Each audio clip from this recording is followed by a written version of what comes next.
Bem, a Damiana ela vai falar sobre essa incrível história da tradução no Brasil através dos trabalhos de profissionais, né, repletos de valor e heroísmo, que exerceram um papel essencial na trajetória. Inclusive vai falar sobre índios que foram intérpretes, foram tradutores, e também reis, né, e várias outras pessoas aí. A Damiana ela é graduada em Letras pela Universidade Metodista de São Paulo. Ela é pós-graduada em Tradução e Interpretação Espanhol-Português na Universidade Gama Filho. Ela também trabalhou na cátedra da Unesco de Comunicação para o Desenvolvimento Regional por 5 anos. Ela traduz e revisa publicações, além de desenvolver atividades ligadas à pesquisa e extensão na área da comunicação latino-americana. Hoje ela é tradutora freelancer e ela também legenda filmes, novelas e documentários. Então, com vocês, Damiana. Obrigada, Juliano. Primeiro, eu queria pedir uma salva de palmas para os nossos colegas que estão na cabine, a Natália e o Cleiton, que vão ser os intérpretes da palestra. Obrigada, admiro muito, tá? Então, vamos lá. Vou colocar o cronômetro aqui para não me perder, porque é realmente uma fantástica história, né? Então, primeiro, eu acho que é interessante contar a história do livro. Como que nasceu a ideia de escrever a fantástica história ainda não contada da tradução no Brasil? Esse foi um livro que eu e Andréa Vasques publicamos no ano passado. Está aqui o filhotinho, né? Parece um livro pequenininho, né? A ideia era essa mesmo, né? Mas por quê? Por que que a gente pensou nesse projeto aqui? Então, a gente percebe que existe uma grande dificuldade das pessoas entenderem quem é o tradutor. Bom, aqui temos vários tradutores na plateia, né? Mas quem é o tradutor? As pessoas lembram do tradutor quando ele faz alguma coisa errada. Então, quando a gente compra um livro, e até mesmo nós tradutores fazemos isso, e esse livro é muito legal, a gente indica ele para os colegas. Esse escritor é fantástico. E o estilo dele é maravilhoso. Mas a gente não vai lá olhar o nome do coleguinha que fez. Agora, se está mal traduzido, a gente vai, olha o nome e vai xingar no Twitter. Né? Então, o tradutor é como se fosse o goleiro. Quando ele pega a bola, não fez mais que obrigação. Mas se escapou, nossa, né, frangueiro e tal. Então, as pessoas têm dificuldade de entender o que a gente faz. Acho que todo mundo já passou aqui pela situação de, qual que é a sua profissão? Sou tradutora. Nossa, você não faz nada? Né, você não trabalha? Você só fica em casa de pantufa? Então, as pessoas têm uma dificuldade de entender o que nós fazemos. Então, essa é a forma que a sociedade nos vê. Somos os ETs. Até porque tradutor adora uma caverna, né? E aí as pessoas, os tradutores, vão aos congressos e encontros, né? E ficam reclamando sobre a sua invisibilidade. Eu sou invisível. Ninguém liga para mim. Ninguém me ama, ninguém me quer. Fazer isso para o colega tradutor é a mesma coisa que fazer isso aqui, ó. Porque você está reclamando da sua invisibilidade para o colega que também se sente invisível. Então, é uma coisa que não vai resolver o problema? Não vai. Esse daqui foi meu chefe, o diretor da Cátedra Unesco de Comunicação, professor doutor José Marques de Mello. Foi o primeiro doutor de comunicação do Brasil, um grande jornalista. Infelizmente, ele nos deixou ano passado. E ele falava isso para mim todo dia, todo santo dia. Vocês fazem coisas incríveis. Vocês de letras fazem coisas surpreendentes. O erro de vocês é que vocês não contam para ninguém. Então, a gente faz coisas super legais. O nosso trabalho é incrível, mas a gente não conta para ninguém as coisas que a gente faz. E ele viveu falando isso para mim. Graças a Deus, ele viu o projeto no final. Ele falou, agora você entendeu. Eu falei, que bom, estou aprendendo a comunicar melhor. Então, o que fazer? O tradutor tem o problema da invisibilidade, é um problema, porque as pessoas não entendem como funciona o nosso trabalho. A gente sofre com a invisibilidade dentro da sociedade, né? Apesar de fazer coisas incríveis. Então, o que fazer? E aí eu e Andréa Vasques tivemos uma ideia. E se a gente contasse para as pessoas que não são tradutoras a grandiosidade do que a gente faz? Legal. Como que a gente pode fazer isso? Tradutor e intérprete é uma profissão muito antiga. Existem registros que indicam que o intérprete, como cargo público, existe desde 3.000 anos antes de Cristo. O faraó tinha um intérprete. Era um intérprete profissional. Ele prestava um concurso público. Então, por que essa profissão tão antiga, né, não é reconhecida como profissão pela maioria das pessoas? Apesar da gente ter uma lei que já reconhece o tradutor como profissão, a maior parte das pessoas vê isso como um bico, não como uma profissão. Aqui a gente tem uma imagem da Malinche. Alguém já ouviu falar da Malinche? A Malinche foi a intérprete do Cortês. É interessante que ela é sempre registrada ao lado dele, né? Ela não era asteca, ela era de uma outra etnia. Quando chegam os espanhóis, os astecas eles escravizam a minha etnia. Vou aprender a língua desses caras aí, vou proteger a minha tribo, né? Então ela trocava o serviço dela de interpretação por proteção do povo dela. Apesar disso, na história, ela é registrada como a traidora. Já ouviram falar disso? Não existe um ditado que diz em italiano, né? Tradutore, traditore. Né? Olha que faminha ruim que a gente tem, né? Ninguém lembra o que ela fez, né? Ela não queria defender os astecas escravizavam o povo dela, né? E até hoje, no espanhol, no México, quando a gente diz que alguém é malinche, é como se é uma pessoa que não presta, ela é traidora, né, do povo espanhol, do povo mexicano. Não sei, né? Mas ela está aí, trabalhando. Essa aqui é a Pedra da Roseta. Né? Foi uma descoberta arqueológica importante, porque, como vocês podem observar, nós vemos aí claramente que está grafado em 3 línguas diferentes. E já sabemos que é o mesmo texto. Para vocês verem aí como antes do papel a gente já traduzia, né? Então, como contar essas histórias que a maior parte das pessoas não conhecem, né, para o leigo, para a pessoa que não é tradutora, e encantar ela, fazer ela entender que a nossa história é fantástica e que nós, como tradutores e intérpretes, somos testemunhas da história. Né? Somos os intermediários da história. Sem os tradutores e os intérpretes, não haveria comunicação. E aí a gente foi pedir ajuda, porque a gente percebeu que existem vários artigos científicos muito interessantes, muito aprofundados, sobre história da tradução, historiografia da tradução. Mas eles são muito específicos. Então, a análise da tradução feita por tal pessoa, né? Ou pega só um personagem, ou só um período, mas a gente não consegue ver essa história como um todo. E aí nós fomos pedir ajuda para os historiadores. Fomos muito mal recebidas. Com razão.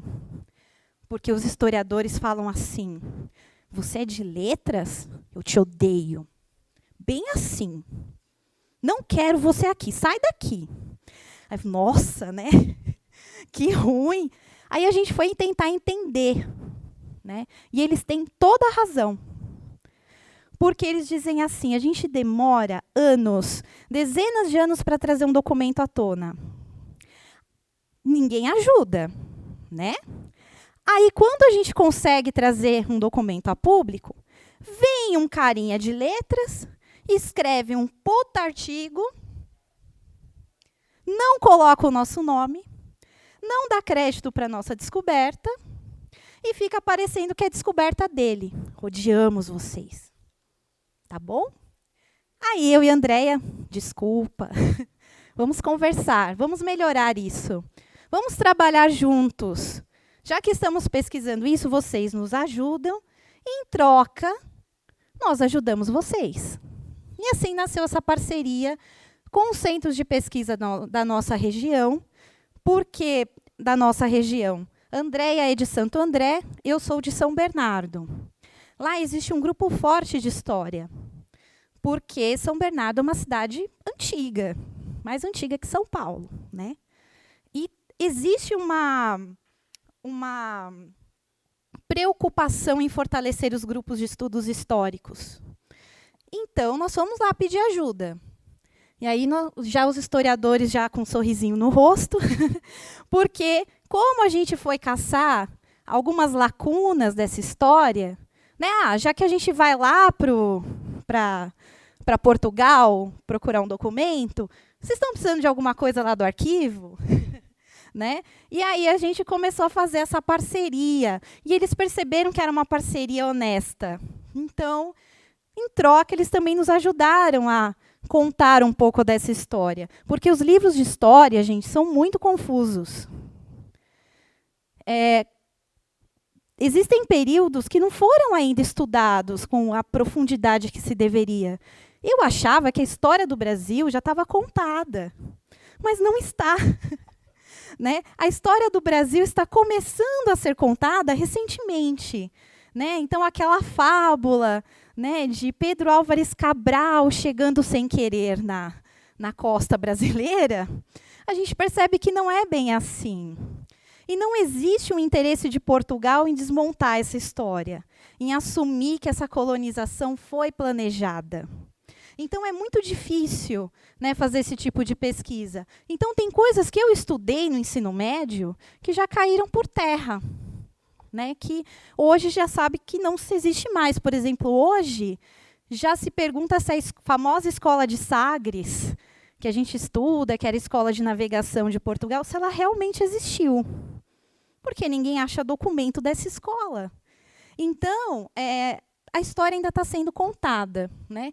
Então, aqui, os historiadores de Santo André, do município de Santo André, os historiadores de São Bernardo.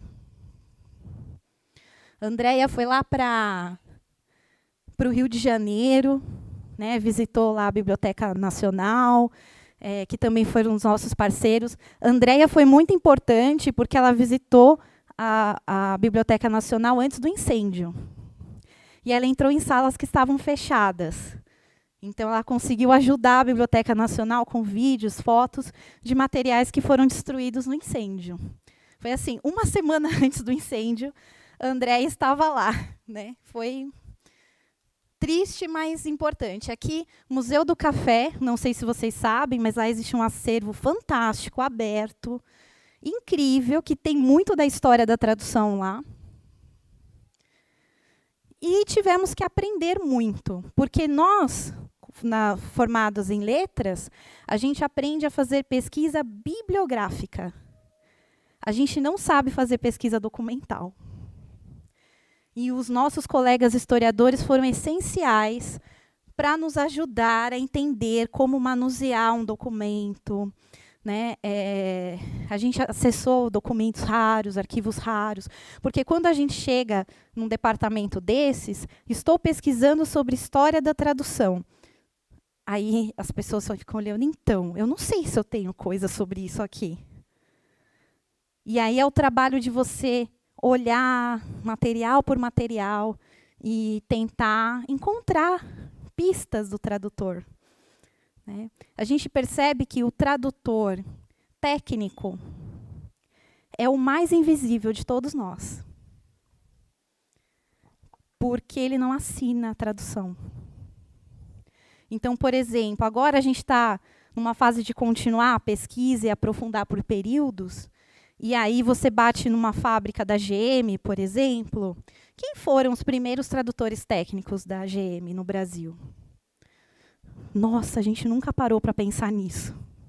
Aí agora eles vão abrir o arquivo para a gente olhar recibo por recibo, para a gente achar lá, porque tem o registro do pagamento. Quem foram esses tradutores? Que fizeram uma história da indústria, né? Vocês imaginam lá no ABC, a gente tinha a GM, a Ford, até pouco tempo, a Volkswagen. Imagina uma diretoria alemã lá. Quem que traduzia isso? Quem foram os tradutores públicos que traduziram toda a documentação para essa fábrica se instalar? A gente não sabe. Então, é um trabalho de detetive, né? Esse livro aqui é um caso desses. Esse livro, O Café, toda a fazenda de café de São Paulo tinha esse livro. E ele ensina como administrar a fazenda do café, como escolher as sementes, todo o processo do café. Só que tem uma coisa. Não tem o nome do tradutor. Esse livro originalmente é alemão. E aí nos créditos tem assim: traduzido humildemente por um velho fazendeiro. Então foi um livro importantíssimo durante o ciclo do café, mas nós nunca vamos saber quem foi o tradutor. Ou vai ver se não escreveu num diário aí que está perdido, né? Então foi um trabalho bem interessante da gente olhar os artigos publicados na área de historiografia da tradução, com os livros de história, e tentar destrinchar isso pensando no leigo. Então, pensando numa pessoa que não é da nossa área. Né? Como que a gente poderia cativar a atenção dessa pessoa? A cara de assustado do gato ali, né? Por exemplo, quem é esse cara aí? Monteiro Lobato. Tá, ele foi escritor, Sítio do Pica-Pau Amarelo. Vocês sabiam que ele foi tradutor? Tradutor e editor. Interessante que no diário dele, ele escreve que a tradução salvou a vida dele. Né? Porque ele disse que teve uma fase da vida que ele teve uma depressão terrível, terrível.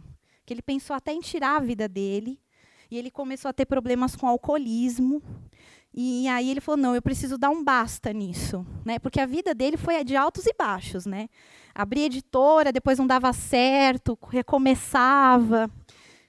E aí diz que ele se trancou em casa e começou a traduzir alucinadamente.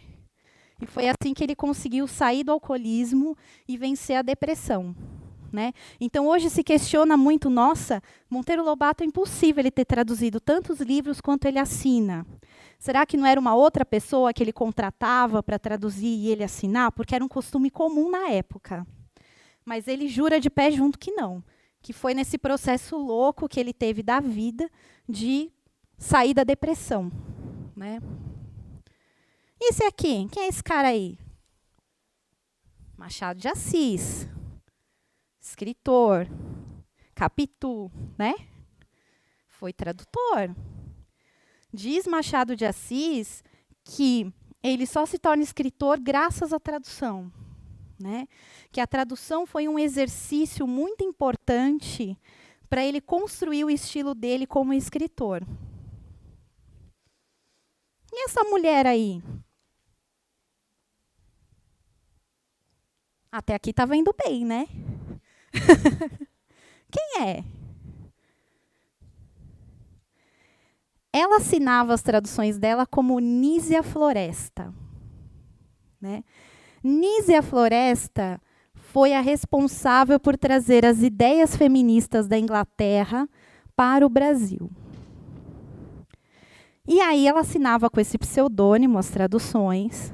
E é muito interessante porque o material que ela traduziu original era, 200 páginas. No Brasil foi publicada com 500. Porque o que ela fez? Ela pegou as ideias feministas da Inglaterra e, no meio, ela enfiou todas as dúvidas e os problemas das mulheres brasileiras. Né? E publicou. E aí todo mundo critica essa mulher. Aí lá, tradutora e traditore. ela não foi fiel ao texto original, uma traidora, né? Só que, graças a essa mulher, né, se difundiu essa ideia pelo Brasil, né, do direito da mulher, o direito ao voto, né? E ela se safou, porque quando bateu a polícia na porta, olha, eu só traduzi o livro. Não tenho nada a ver com isso, nem acredito nessas coisas aí. Né? Então, ela conseguia limpar a barra dela dessa forma. Então, no meio da tradução, ela escrevia coisas. Né? Mas foi a forma que ela encontrou.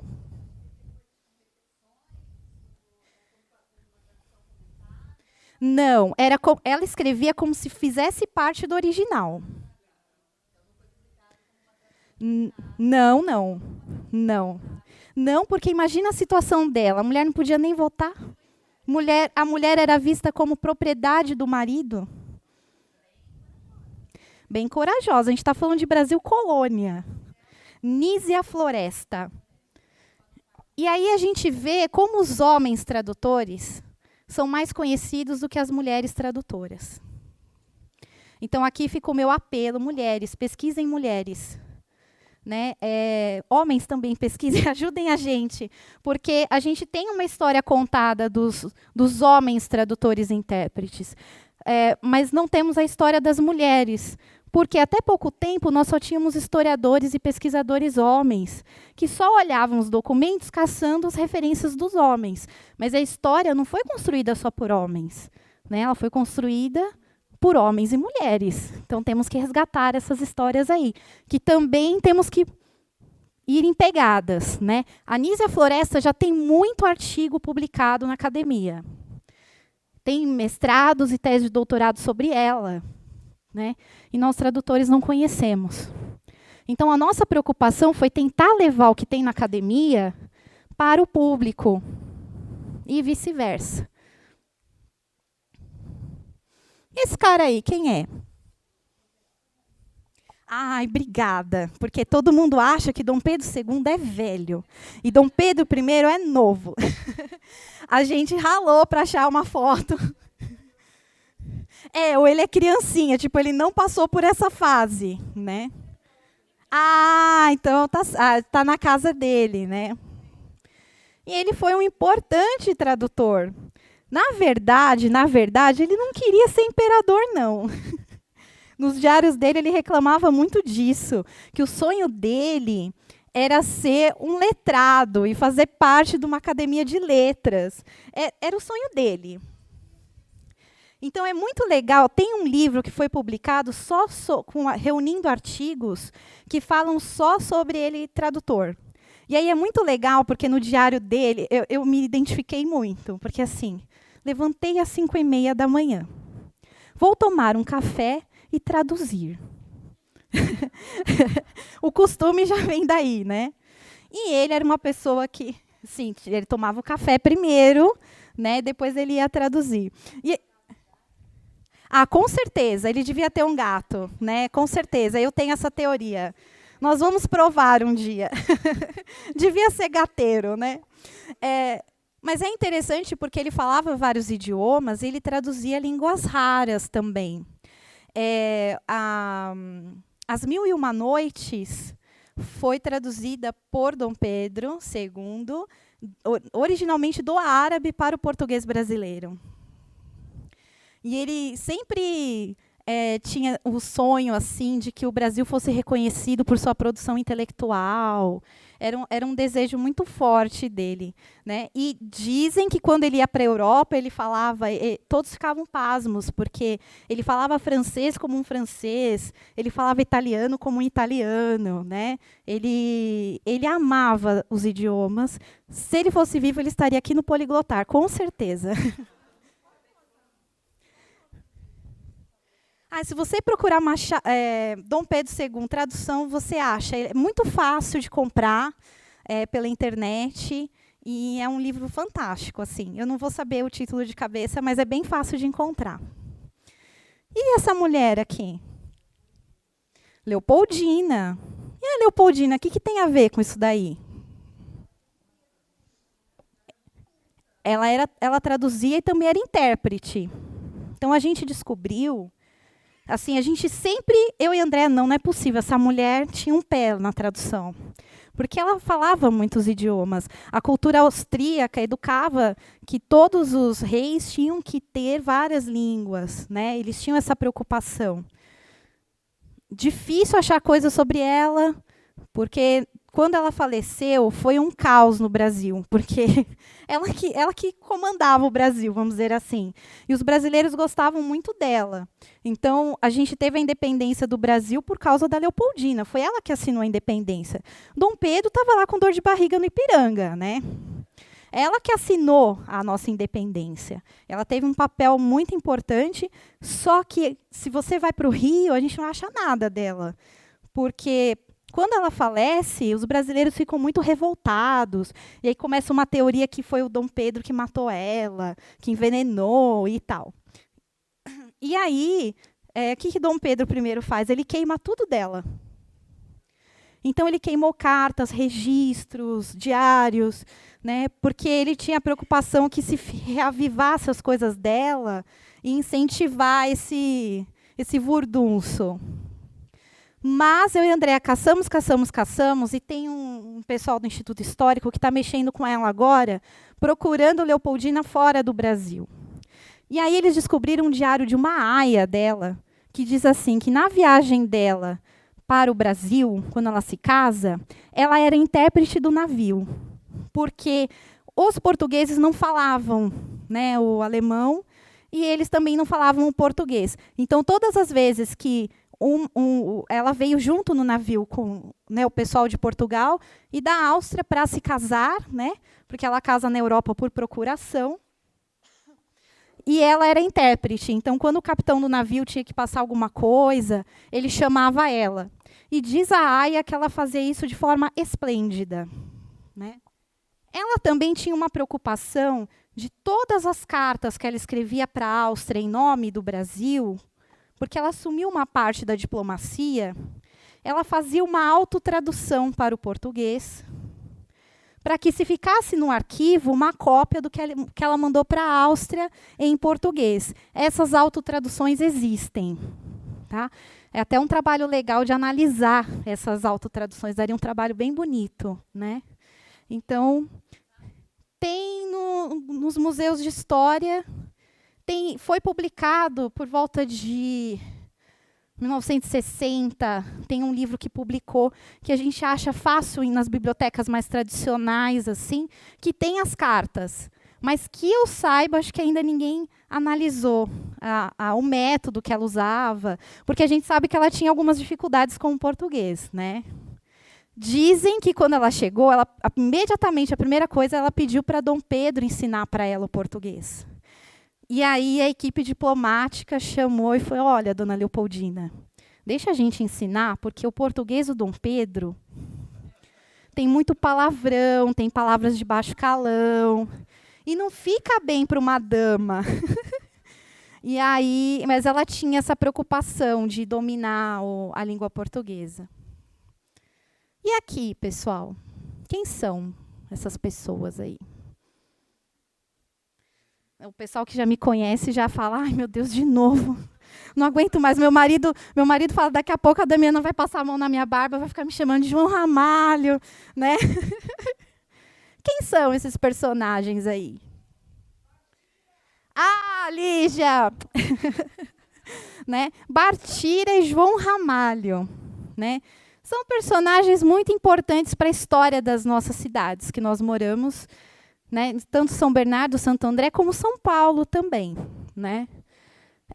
Aqui vocês podem ver a bandeira de São Bernardo.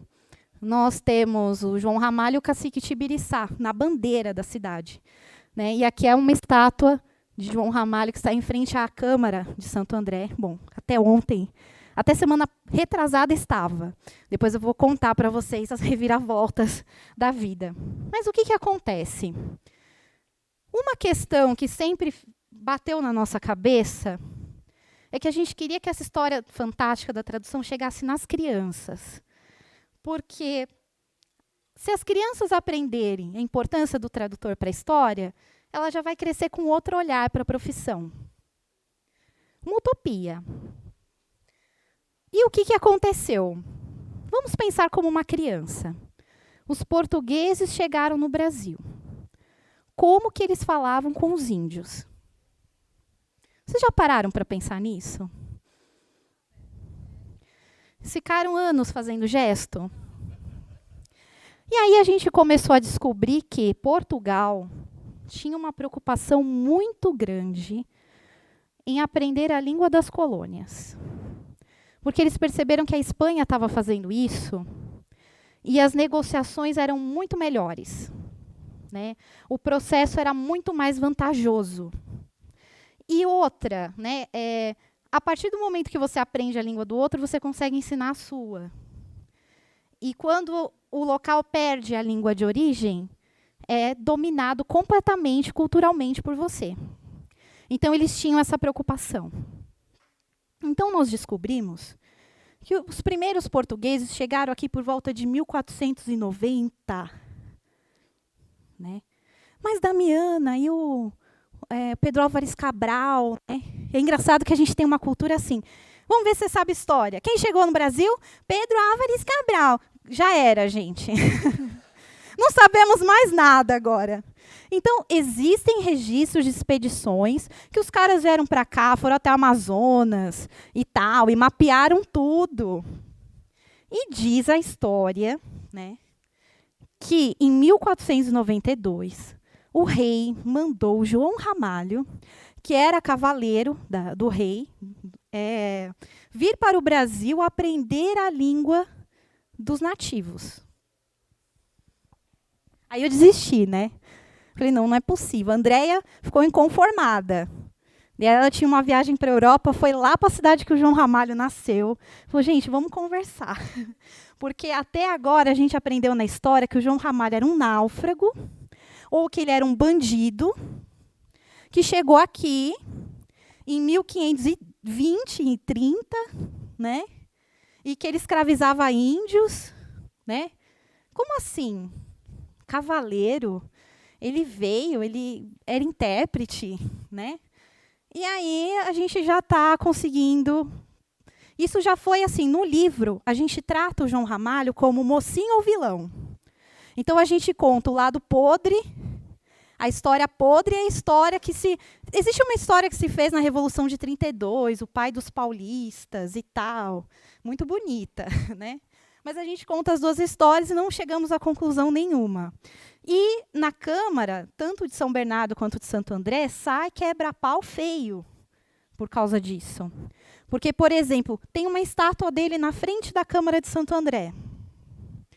Como vocês têm estátua de um bandido? Né? O Palácio da Câmara de São Bernardo é Palácio João Ramalho. O cara está na bandeira. Né? Então, tem altas confusões, quebra-pau, né? E gritaria lá na Câmara por causa disso. Mas ninguém nunca chega a conclusão nenhuma. E aí a gente descobre essa história de que ele era cavaleiro e veio ser intérprete. Como assim? Então, no livro, a gente conta mocinho ou vilão. Quando a gente publicou o livro, a cidade de Vuzela, que é a cidade que o João Ramalho nasceu, falou, não, ele era um mocinho. Vou ajudar vocês. Então, o livro já possibilitou isso. Né? Vem comigo. Né? Os vereadores da cidade leram o livro. Não me pergunte como. Tá? Tudo começou com a Ana Anice, que é vereadora de São Bernardo, e ela é historiadora. Ela leu o livro e ela falou, caramba, o João Ramalho era tradutor, intérprete. Né? Você sabia que as câmaras das cidades elas são obrigadas a fazer sessões solenes para homenagear as profissões? Vocês já ouviram falar disso? Então, Dia do Médico. Todo ano tem a sessão solene do Dia do Médico, os médicos vão à Câmara, se faz uma homenagem como reconhecimento pelo trabalho deles, né, em prol da cidade. Tem lá Dia do Gari, sessão solene do Gari, sessão solene do contador. Ela falou, eu li esse livro, fiquei encucada. A gente foi convocada. O dia que a gente recebeu uma carta, vocês têm que vir na Câmara, eu falei, meu Deus, eu vou morrer agora, vou ser presa, o que a gente fez de errado? E aí a gente chegou lá, a Ananice falou: é um absurdo, o João Ramalho foi fundador da cidade e a gente não reconhece a profissão dele em sessão solene. Vou passar isso para os colegas. Isso é um absurdo. E aí isso foi pulando lá na Câmara, que a gente está com o vereador Peri Cartola, que na época era o presidente da mesa. E aí a Câmara chegou à conclusão que isso tinha que ser votado em emergência. E aí o vereador que redigiu, e ano passado tivemos a primeira sessão solene em homenagem ao tradutor e ao intérprete do Brasil.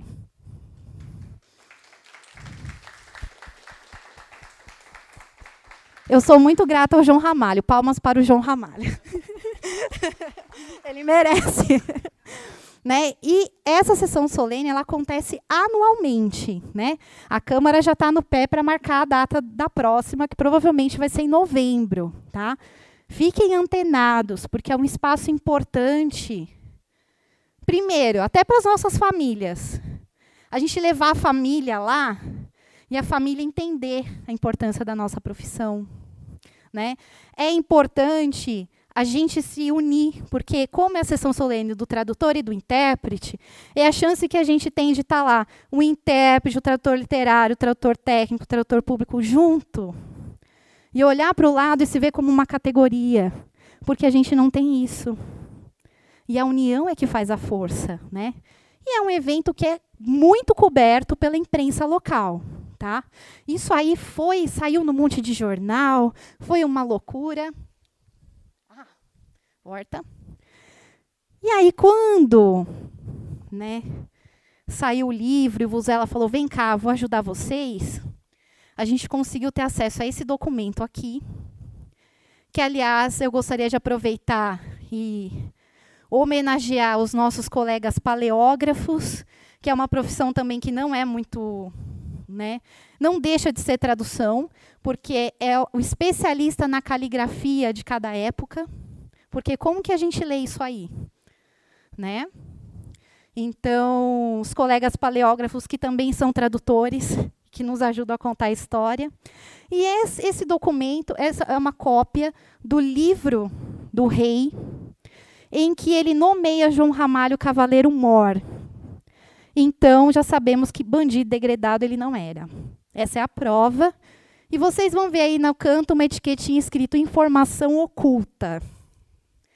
Já descobrimos que na Torre do Tombo tem um andar inteiro de informação oculta para brasileiros. Tá? Precisamos derrubar a Torre do Tombo. Mais importante que a Área 51, gente. E aí foi muito legal, porque a gente conseguiu trazer esse documento, a gente tornou público. Então, hoje já está no Arquivo do Estado, já está nos centros de memória aqui da região. E foi interessante a gente ser chamado em programas para falar sobre isso. E era muito legal, porque a gente chegava lá, vocês vão falar 5 minutos. Tá bom, né? O tradutor não gosta de câmera. A gente suave, vou chamar o SAMU aqui, né? Aí vai. Vamos lá, em nome da profissão. Aí a gente chegava lá, falava sobre o documento, o tradutor, tal. Agora dava o intervalo, agora a gente vai embora. Não, vocês vão ficar aqui, porque está chegando um monte de e-mail, de mensagem, das pessoas perguntando sobre o tradutor. Gente, teve um programa que a gente ficou 1 hora. O que é o tradutor? Onde vocês vivem? O que vocês comem? Por que eu não conheço um tradutor? Você está me dizendo que a bula do meu remédio tem um tradutor? Você está dizendo que não, o tradutor não só traduz livros? Então, quer dizer que aquelas legendas do cinema são feitas por um humano tradutor? E aí a gente percebeu, caramba, a gente precisa conversar mais com a sociedade, explicar o que a gente faz. Porque interesse existe, mas a gente não se comunica. O professor Marx tinha razão. Né? E aí, no livro, vocês vão ver que no final a gente termina assim. Quando você encontrar com o tradutor, dê um abraço nele. Né? Agradeça o que ele faz por você. Utopia. Né? Um dia eu estou lá na padaria toda descabelada, de chinelão, havaiana. Chega uma mulher, olha assim para mim. Você é a tradutora. Eu comprei o livro. Posso te dar um abraço? Então, assim, o nosso sonho é que esse livro seja uma semente que vocês também passem a ganhar abraços, né? Ao invés de, ai, mas o Google Tradutor vai te substituir, né? Aí aqui, olha só que legal, eu estou ali no celular, Andréia, o presidente da Câmara de Vuzela, que lá é o prefeito, com a historiadora de lá, nós fechamos uma parceria incrível. Ele assinou um documento dando plenos poderes para a gente de acesso documental. E, gente, vai vir muita novidade por aí, tá? Eu e a Andréia, a gente planeja que a Fantástica História seja uma coleção. Então, o nosso próximo passo é aprofundar de 1500 a 1600. A gente achou que ia ser só um livro. A gente achou que no Brasil, nesse período, tinha só a interpretação. Estamos enganados. A gente sabe que tinha até um centro tradutorial aqui. Tá? E se produzia tradução tupi-português, mas holandês, alemão, francês, espanhol. Né? Então, vamos ver quanto de material que a gente vai conseguir trazer à tona de histórias fantásticas desse período. Né? Então, vai ser uma pesquisa longa, mas estamos aí agora com a ajuda, né, de Vuzela, e Vuzela tem batido de frente com Portugal, viu? Porque Vuzela dá autorização para quebrar o arquivo da igreja. A gente chega lá, mas Portugal não deu. Aí é aquela briga louca, né? Confusão e gritaria, e eu e André lá.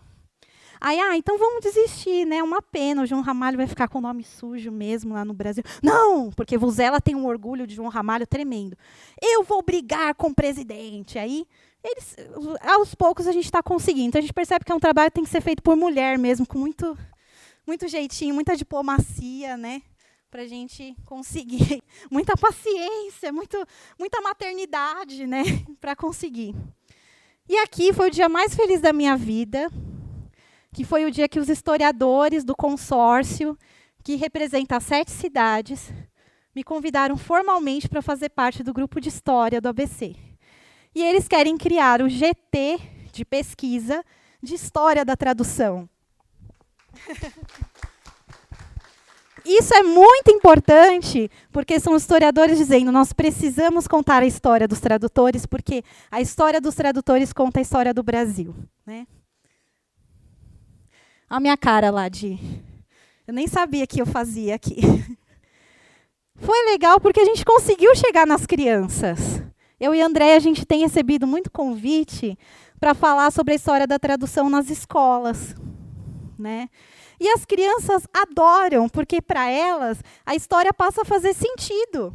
Então, quando a gente começa... Né, os portugueses chegaram aqui, como que eles falavam com os índios? Aí eles falam assim, nossa, eu sempre quis saber isso. Né?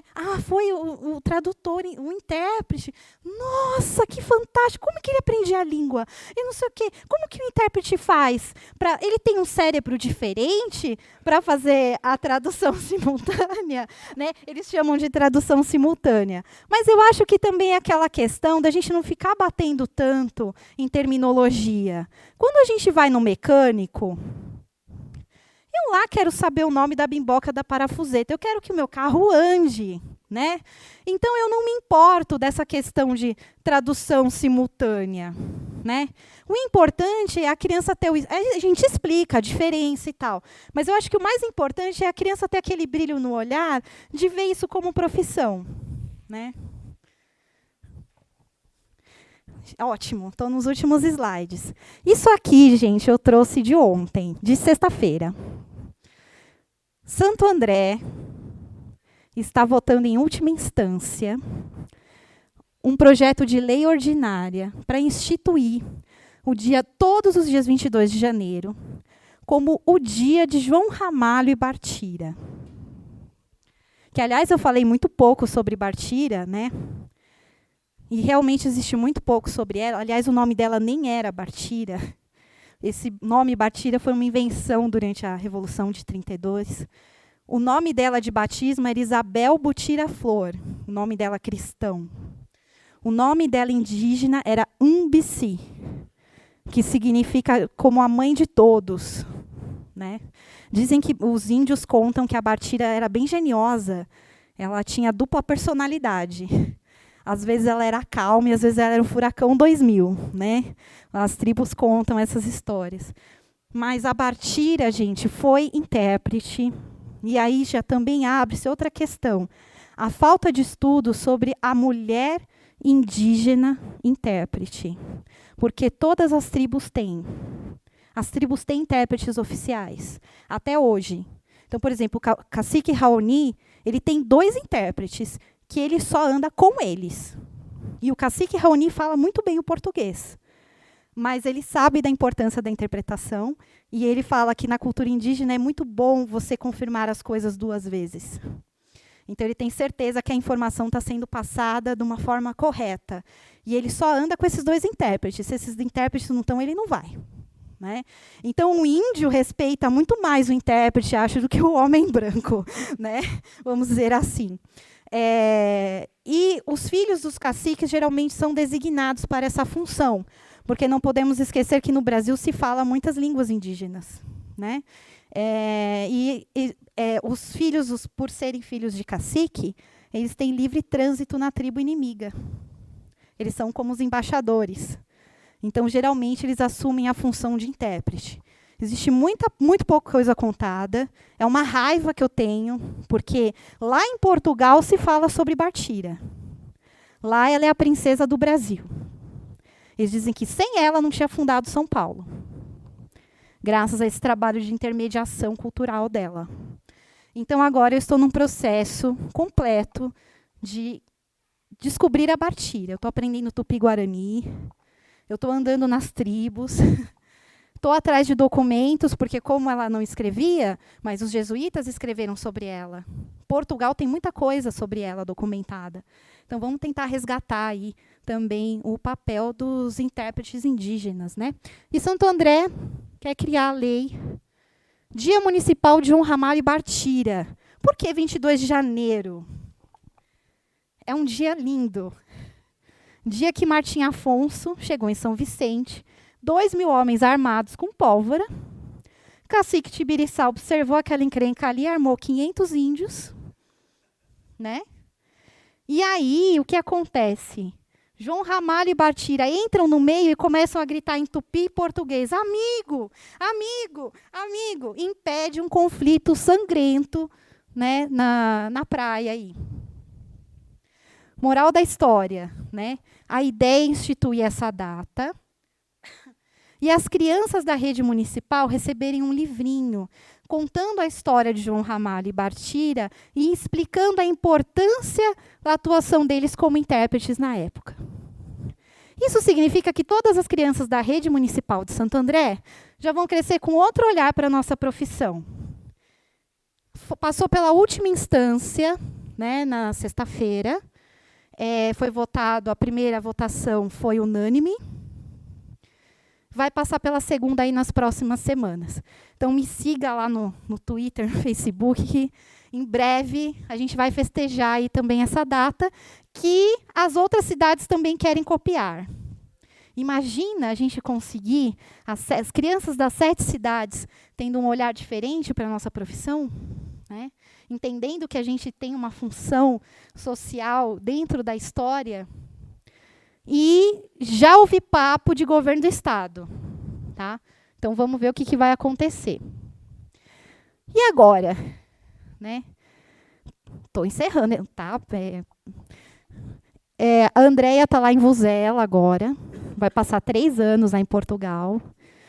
Está vasculhando tudo que ela pode. Às vezes ela me liga chorando. Ai, cheguei na porta do arquivo, não liberaram. Querem mais carimbo de não sei o quê, e não sei o quê, não sei o quê. Tá bom, vamos lá. A gente tem tempo. Né? Existe um preconceito com a mulher pesquisadora de documentos. Então, às vezes a gente chega no arquivo. Eu não vou te dar o documento porque você vai ler e não vai entender. Aí a gente respira.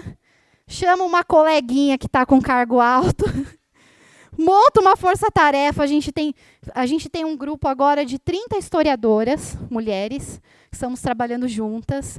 E aí, quando vai às 30, aí o papo muda. O papo muda de figura rapidinho, porque ainda não existe a cultura das mulheres pesquisarem documentos. Precisamos pesquisar documentos. o último. E a grande ajuda que eu recebi esse mês agora, foi do Robson Miguel. Ele é bem conhecido como o maior violonista do mundo, né? Ele é cacique. Inclusive, ele despacha no Palácio do Governador e tal. E ele é um dos nomes importantes do Instituto Histórico Geográfico de São Paulo. E ele que está retraduzindo o material do Anchieta. Porque ele falou que a tradução feita do tupi está toda errada. Porque foi feito por uma pessoa que não conhece a cultura indígena. Então, ele falou, vem comigo. Vou te ensinar o tupi-guarani, já com material histórico para você conseguir ler os documentos no original. Ai, então meu marido não aguenta mais eu falando tupi em casa, cantando músicas indígenas, né? E eu vou nas tribos e eu estou porque eu quero contar a história da Bartira. Eu quero fazer justiça no nome dessa mulher que teve um papel. Portugal ela é uma princesa, por que ela é a mulher do João Ramalho? Por que aqui, no hino do estado de São Paulo, ela está deitada numa rede? Pelo amor de Deus, vamos tirar a Bartira da rede, né? Porque ela andou até por Itu e ninguém sabe. Essa mulher fica deitada na rede no hino, gente. Vamos mudar o hino do estado, né?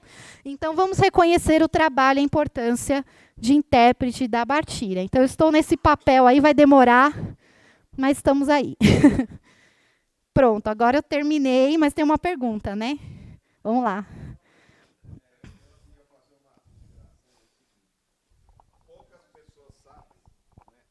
Eu achei engraçado uma vez, uma pessoa, eu estava no lançamento de um livro, e ele chegou para mim e falou, um menino do ensino médio aqui em São Paulo, que era num colégio nobre, de um bairro nobre. O estado de São Paulo é considerado o estado mais rico da federação, né? E houve um governador do Rio de Janeiro que falou que isso aqui é uma vergonha a educação que nós temos aqui no estado de São Paulo, porque não é possível que estudantes de ensino médio não saibam determinadas coisas. E o menino foi perguntado ao menino quantas línguas se falava no Brasil. Ele respondeu uma. Só de línguas indígenas no Brasil temos 180. Verdade. 180. Com relação a Bartira e João Ramalho, entre os descendentes da Bartira e do João Ramalho está a escritora Lígia Fagundes Telles e a rainha Silvia, da Suécia. É descendente do João Ramalho, gente, e da Bartira. Então, vocês verem a importância e o que a gente não sabe sobre a nossa história, principalmente dos povos indígenas. Isso é importante falar, né? Aqui na sua presença aqui. E Portugal, não é que eles escondem, eles têm um certo receio que a gente descubra o que nós realmente somos. Nós não somos independência ainda. Não somos independentes. E tem problema com a problema. igreja também, viu? Obrigada pela sua fala. Bem curto, senão o Juliano vai me matar, né? Existe a questão também, por exemplo, João Ramalho era casado lá em Portugal. Aí todo mundo mete o pau. Ele largou a mulher grávida e veio, babá. Gente, a gente está descobrindo que era um casamento de fachada. Que a mulher lá estava grávida do bispo. E aí o João Ramalho vinha para cá mesmo, o rei falou, pelo amor de Deus, casa com ela para limpar o nome e tal. Existe a assinatura do bispo no livro pedindo perdão. Sim. A excomungação dele também é por outras coisas que a gente está descobrindo. Por isso, é engraçado que os índios brasileiros aqui da região odeiam o padre Anchieta, gente. Eles têm um ódio do Anchieta. Eles têm um ódio que eles começam até a tremer assim, de ódio do padre Anchieta. E eles têm um amor enorme pelo João Ramalho. E aí foi interessante que eu consegui esse contato mais aberto, porque eles falam assim... Você está provando com documentos o que a gente fala há 500 anos. O problema é que a gente bate no Instituto Histórico, eles olham para a gente assim, cadê a bibliografia? A cultura indígena é ágrafa. Né? Então, assim, você vai se desfazer de uma cultura de 500 anos porque não tem bibliografia? Lógico que não. Sim, então, a gente pegou os documentos que dizem que ele era judeu, levamos para Portugal... Juro por Deus, o historiador lá jogou no chão, assim. Falou, isso é lixo. Como vocês querem contar a história de João Ramalho se vocês nunca veem um pesquisador na cidade que o João Ramalho nasceu? Tá? Vocês percebem como a gente tem esse problema? E ele bateu muito de frente com a coroa e com a igreja, e foi feito um trabalho para sujar o nome dele. Então, aguarde, aguarde.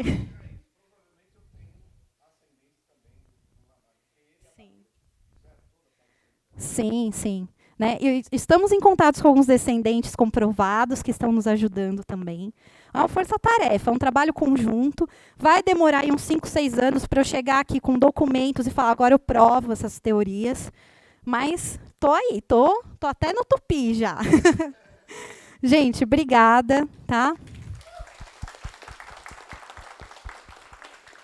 Obrigada, parabéns a todos. Estamos no mês da tradução. Fico à disposição para quem quiser conversar. Espero que um pouquinho dessas fantásticas histórias, o livro fala muito mais, inspire vocês. Se alguém quiser comprar o livro, eu trouxe alguns, tá? Então aí é só me procurar. Eu vou sentar lá no fundinho para não atrapalhar, tá bom? Obrigada, gente. Muito obrigado, Damiana. Foi uma palestra importantíssima. Ontem a gente teve uma palestra aqui sobre Guarani, então aqui já complementou.